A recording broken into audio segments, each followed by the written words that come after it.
आमचा खासदार निधी हा दरवर्षी लॅप्स होत नसतो.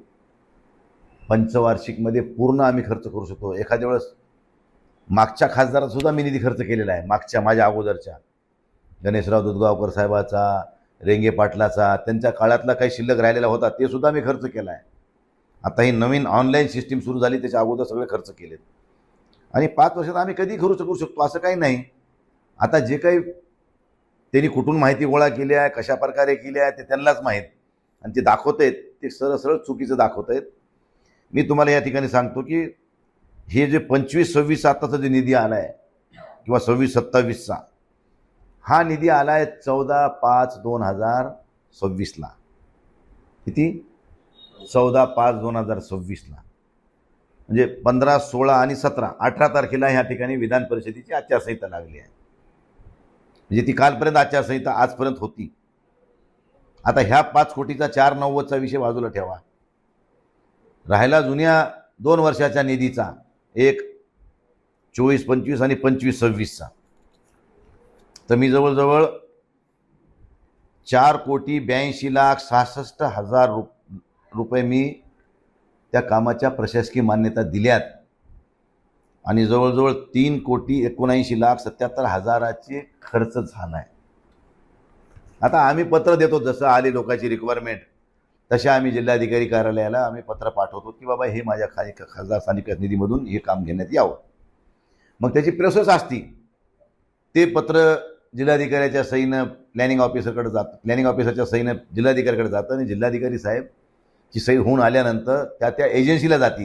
म्हणजे पंचायत समितीची एजन्सी असेल तर BDOकडे जाईल, जिल्हा परिषदची एजन्सी असेल तर जिल्हा परिषदला जाईल, PWD असेल तर PWDला जाईल, नगरपालिका असेल तर नगरपालिकेला जाईल, महापालिका असेल तर महापालिकेला जाईल.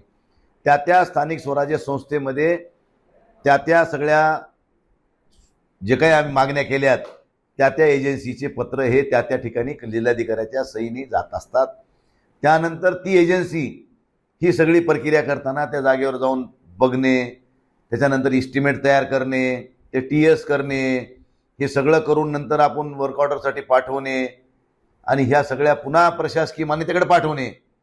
प्रशासकीय मान्यता जिल्हाधिकाऱ्याकडून आल्यानंतर तो वर्क ऑर्डरला त्या एजन्सीकडे जाते आणि नंतर वर्क ऑर्डर होते. म्हणजे ह्याच्यामध्ये जवळजवळ 4-6 महिन्याचा टाईम. कोणी महिन्यात बी करते, काही चॅप्टर असतात म्हणण्यापेक्षा हुशार असतात ते महिन्यात बी करतात, कोणी 2 महिन्यात बी करतात. आता ग्रामीण भागामधला एखादा सरपंच असतो, नवीन झालेला असतो, त्याला त्यातले काही नॉलेज नसते. मग इथे बी अधिकारी लोक त्याला घुमोघुमी करतात. मग बघू, आज बघू, उद्या बघू, त्याला वाटते काय निघते का ह्याच्या जवळून. आता हे सगळे प्रकार आहेत, ते त्याचं सांगून बसण्यात गरज नाही.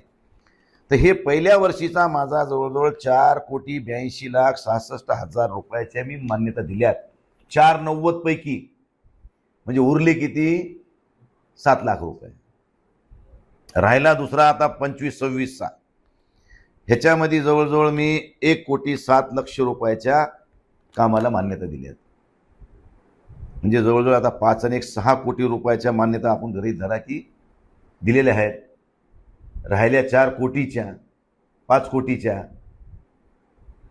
हे जर आपण 4 कोटीच्या राहिल्या म्हणजे 5-6 कोटी झाले. आता 4 कोटी माझे राहिलेले असताना तुम्ही कोणत्या बेसवर दाखवालेत की 10 कोटी राहिले आणि 12 कोटी राहिले. अरे हे 5 कोटी तर काल आले तर आचारसंहिता लागली, आचारसंहिता आज उठली आहे. मग कसे खर्च करणारे पैसे?